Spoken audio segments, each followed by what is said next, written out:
So we'll continue our discussion on integration, and today we'll learn something more important called substitution method.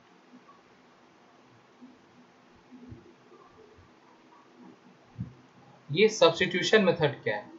ठीक है, ये help करेगा हम लोगों को टू सॉल्व वेरियस क्वेश्चंस, बहुत सारा क्वेश्चन जिसको हम लोग नॉर्मली ऐसे सॉल्व नहीं कर सकते। जैसे कि एक एग्जांपल देता हूँ, हम लोग अभी तक मैक्स टू मैक्स क्या सीखे? साइन स्क्वायर एक्स को कैसे इंटीग्रेट करना है, ये सीख गए हम लोग। ठीक है, लेकिन what if the question is like this, sign x square, इसका इंटीग्रेशन नहीं सीखे हम लोग। ठीक है, तो सब इसका मतलब ये नहीं कि इस क्वेश्चन को हम लोग सब्स्टिट्यूशन मेथड से सॉल्व कर लेंगे, नहीं, बिल्कुल भी नहीं। पर what if the question is like this, what if the question is like this, x multiply two sign x square. देखो अभी देखने में और कॉम्प्लिकेटेड लग रहा है।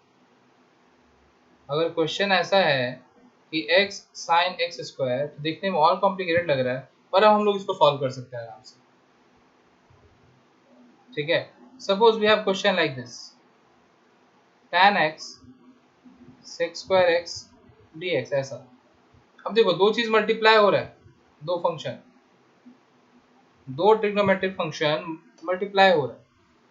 अपने कोई फॉर्मूला नहीं पढ़े ऐसा, कोई तरीका भी नहीं पढ़े ऐसा, लेकिन अभी सब्स्टिट्यूशन मेथड जब सीखेंगे तो हम लोग इस क्वेश्चन को बड़ा ही इजीली सॉल्व कर पाएंगे, मतलब बहुत इजीली। ठीक है, तो इस तरीके से सब्स्टिट्यूशन मेथड बहुत इंपॉर्टेंट है और हम लोग को बहुत हेल्प करने वाला है इस तरह के क्वेश्चंस को सॉल्व करने के लिए। ठीक है, तो हम कैसे आइडेंटिफाई करेंगे? जैसे हम खुद से क्वेश्चन ऐसे लिख के बोल दे रहे हैं कि हाँ ये क्वेश्चन हम लोग सब्स्टिट्यूशन मेथड से इजीली सॉल्व कर लेंगे, ये बात तो ठीक है, पर कैसे हम समझेंगे कि सब्स्टिट्यूशन मेथड कब यूज कर सकते हैं और कब यूज करना है, कहाँ पे यूज करना है? तो पहले हम लोग इस बात को समझते हैं। तो देखो, जब भी कभी क्वेश्चन ऐसा रहे जहाँ पे मोर देन वन फंक्शन, मतलब एक एक कुछ ऐसा ब्रैकेट है, दूसरा है, मतलब ब्रैकेट नहीं भी है, मतलब मान लो दो अलग अलग चीज मल्टीप्लाई हो रहा है, दो चीज मल्टीप्लाई हो रहा है।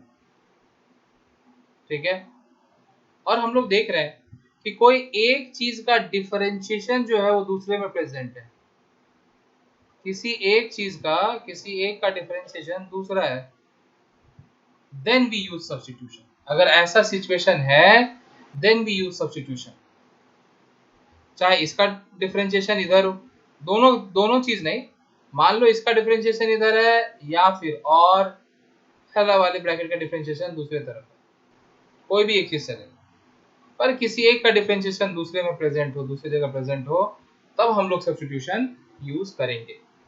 ठीक है, जैसे कि अब हम लोग वो क्वेश्चन लेते हैं, ध्यान से देखो, और क्वेश्चन से हम लोग समझ जाएंगे कि सब्स्टिट्यूशन को कैसे यूज करेंगे। ये अभी क्वेश्चन लिए थे ना, tan x sec square x dx, तो यहाँ बताओ किसका डिफरेंशिएशन कौन है? tan x का डिफरेंशिएशन sec स्क्वायर x होता है ना, d dx of tan x is sec square x, this we all know. ठीक है, तो हम लोग यहाँ पे सब्स्टिट्यूशन यूज कर सकते हैं। तो क्या करेंगे, एक कोई तीसरा ही वेरिएबल ले लेंगे, या मतलब दूसरा, सॉरी, दो एक ही तो वेरिएबल यहाँ पे है x, तो कोई दूसरा वेरिएबल ले लेंगे, मान लेते हैं ऐसे t, या मेरा t थोड़ा गंदा लिखते हैं हम, लेट m ले लेते हैं। ठीक है, तो जिसका डिफरेंशिएशन प्रेजेंट है, हम लोग इस चीज को कुछ और अज्यूम कर लेंगे, कुछ और अज्यूम कर लेंगे, मतलब ऐसे लिखेंगे, let m is equals to tan x, ऐसे लिख देंगे। ठीक है, क्योंकि tan x का डिफरेंशिएशन वहां प्रेजेंट है, इसीलिए let m is equal to tan x।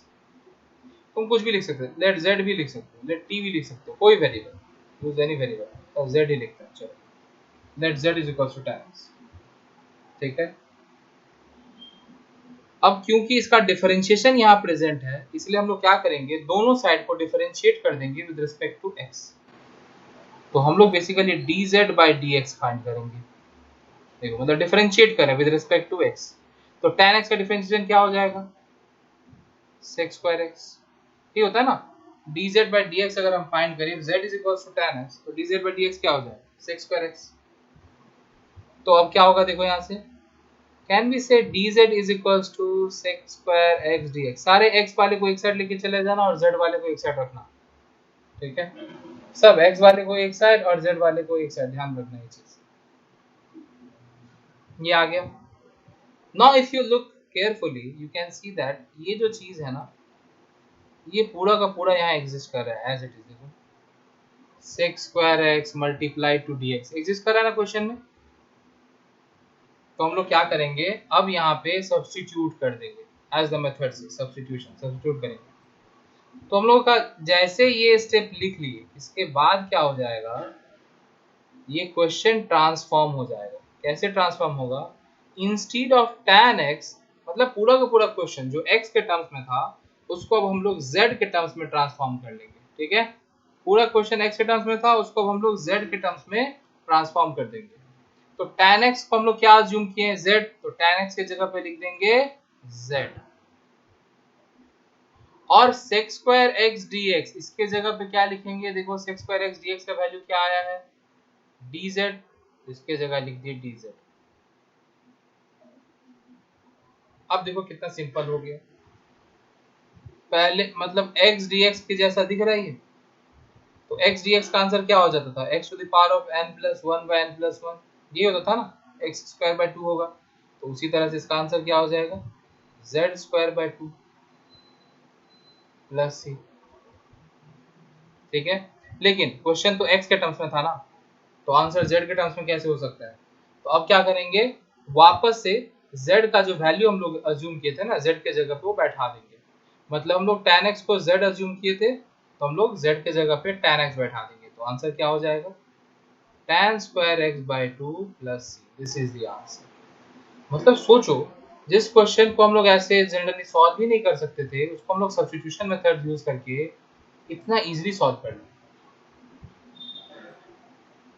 ठीक है, इतना इजीली सॉल्व कर लिया। ये सेक था।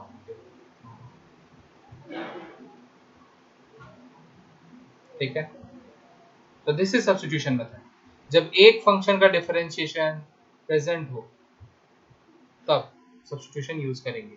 जैसे जैसे हम लोग अभी क्वेश्चन सॉल्व करेंगे धीरे धीरे और बेहतर वे में समझ में आएगा तुम लोगों को। अब दूसरा क्वेश्चन करते हैं। जैसे पहला लिए थे ना, क्या लिए थे, x sin x square dx। ठीक है, तो यहाँ देखो, यहाँ पे x का डिफरेंशिएशन तो ये बिल्कुल नहीं है, x को डिफरेंशिएट करने से 1 आता है। अगर हम लोग साइन एक्स स्क्वायर का बात करें तो इसका डिफरेंशिएशन भी ये नहीं है, बिकॉज साइन अगर है, मान लो हम लोग साइन एक्स स्क्वायर को डिफरेंशिएट करते हैं तो क्या आएगा, साइन का डिफरेंशिएशन cos, तो it will become cos x square, और उसके बाद फिर ये एक्स स्क्वायर का डिफरेंशिएशन, चेन रूल, ठीक है, विच विल बी 2x। तो क्या आ रहा है, 2x cos एक्स स्क्वायर आ रहा है, ये आ रहा है। And I don't think this is x, देखो ये x है क्या, नहीं ना, तो साइन भी नहीं। तो क्या यहाँ पे सब्स्टिट्यूशन अप्लाई नहीं कर सकते हैं, हाँ, और अगर नहीं करेंगे तो फिर इक्वेशन सॉल्व कैसे करेंगे। ठीक है, सो ऐसा नहीं, देखो जरूरी नहीं कि हम पूरा का पूरा फंक्शन को ही कुछ अज्यूम करें, हम इस फंक्शन के किसी पार्ट को भी अज्यूम कर सकते हैं, तब भी काम, बस सीधा बात ये है कि हम ऐसा कुछ एजम्पशन करें जिस एजम्पशन को करने के बाद क्वेश्चन मेरे सॉल्व करना इजी हो जाए। जैसे हमको साइन एक्स स्क्वायर का फॉर्मूला नहीं पता, थोड़ा देर के लिए हम ना इस चीज को भूल जाते हैं, मान लो सिंपली ऐसा क्वेश्चन रहता साइन एक्स स्क्वायर, तब भी हमको नहीं पता साइन एक्स स्क्वायर का इंटीग्रेशन क्या होगा, this formula we don't know, ऐसा कुछ हम लोग लिखे ही नहीं। लेकिन अगर साइन एक्स के जगह पे मान लो कुछ ऐसा आ जाए, साइन जेड आ जाए, इसका इंटीग्रेशन पता है। ठीक है, मतलब पावर 2 अगर हट जाए तब इंटीग्रेशन हम लोग को पता है।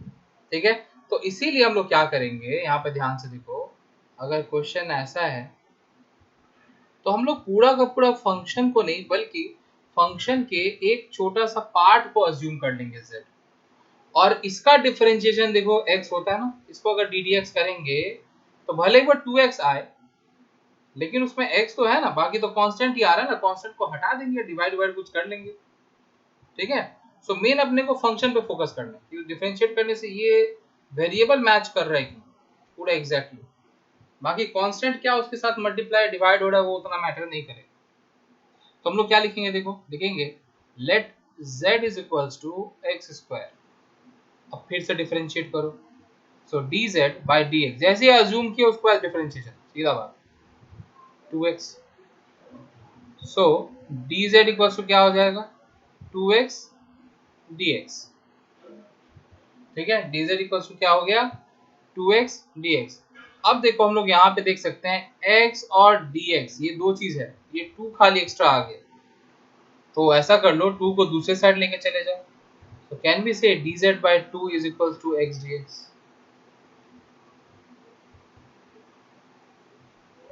ठीक है। तो अब क्वेश्चन हम लोग का ट्रांसफॉर्म होके क्या हो जाएगा, ध्यान से देखो, instead of this x dx what we'll write dz by 2, and instead of this sin x square what we'll write sin x square की जगह पे क्या आ जाएगा z आ जाएगा, तो x स्क्वायर की जगह पे z आ गया, और x dx की जगह पे क्या आ गया dz by 2, ठीक है। तो ये 2 तो कांस्टेंट है, तो बाहर निकल जाएगा, so question is like this. अब देखो हम लोग को sin z का इंटीग्रेशन सोचना है with respect to z only, तो it's very easy, we all know direct formula है, ठीक है। क्या होता था, क्या होता माइनस cos z, तो it will become minus cos z plus c,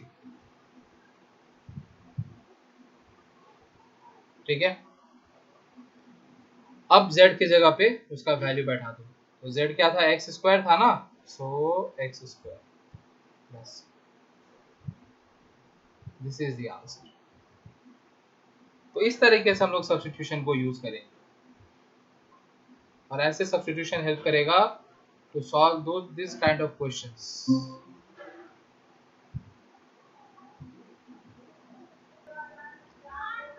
अभी ध्यान से देखो, यहाँ पे जैसे ये किया ना कि ये x dx का वैल्यू को dz by 2 लिखे ऐसा, तो इस तरह में थोड़ा सा प्रॉब्लम भी हो सकता है तुम लोगों को, ये सोचना कि एग्जैक्टली क्या मैच कर रहा है।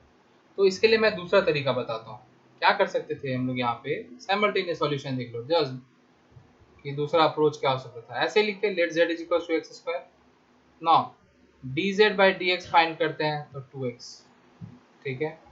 तो dz इक्वल्स टू क्या हो जाएगा 2x dx, सब same.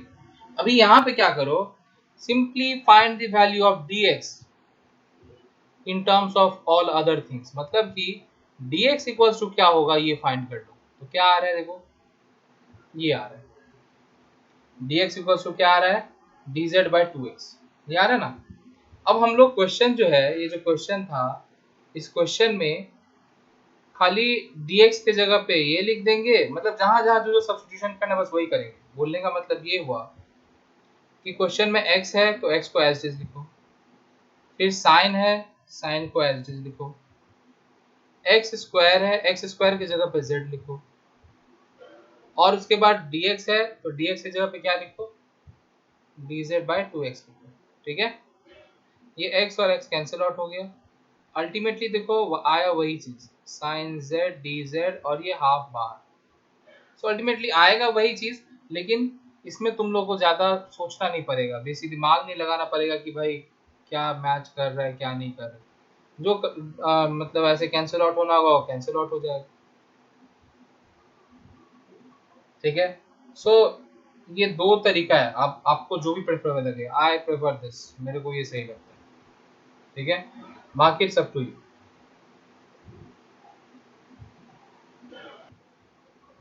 Okay, next question. Suppose we have question like this.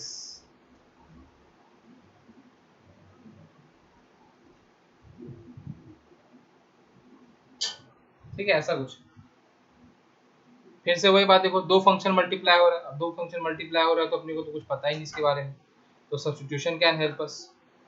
तो उसके लिए सोचेंगे कि क्या एक का डिफरेंशिएशन प्रेजेंट है, तो देखो यहाँ पे थॉट ये भी आ सकता है तुम्हारा कि हाँ भाई प्रेजेंट तो है, sin x का डिफरेंशिएशन cos x होता है ना, तो ये थॉट आ सकता है कि let sin x equals to कुछ अज्यूम कर लेते हैं, अपने आप काम बन जाएगा, so we can proceed in that way कि let z is equals to sin x, तो dz by dx क्या हो जाएगा cos x, तो dz क्या बन जाएगा cos x dx, मतलब ये cos x dx will be replaced by dz, तो हो क्या जाएगा देखो ये basically e to the power z dz, this is what the question will turn into. ठीक है, sin x की जगह पे z बैठ गया और cos x dx की जगह पे dz बैठ गया, तो आंसर क्या होगा e to the power z, e to the power x का इंटीग्रेशन क्या होता था e to the power x only, so the answer is this only plus c। अब z के जगह पे उसका वैल्यू बैठा दो, so this is the answer. Okay, now again for this question I'll give you other approach। ठीक है, क्योंकि ये e टू द पावर में है ना, इसीलिए ओनली फॉर दिस स्पेशल ये e टू द पावर जब भी रहेगा, क्योंकि e to the power x का डिफरेंशिएशन भी e to the power x ही होता है, सो इसी बात के लिए हम लोग ये दूसरा अप्रोच यहाँ पे फॉलो कर सकते हैं। वो अप्रोच क्या है देखो ध्यान से, सब्स्टिट्यूशन ही करेंगे लेकिन जो अजम्पशन किया है ना वो थोड़ा सा अलग होगा। I am moving it from here, okay. देखो अभी अजम्पशन क्या करेंगे, ये ध्यान से देख लो, this it was our solution, this is how we solve. Now see what will do, although यहाँ दिख रहा है कि sin x का डिफरेंशिएशन cos x है, लेकिन हम लोग जानते हैं कि e to the power x का differentiation e to the power x ही होता है, इसलिए क्या करेंगे पूरा का पूरा इस फंक्शन को हम लोग z अज्यूम कर लेंगे, मतलब कि let z is equals to e to the power of sin x।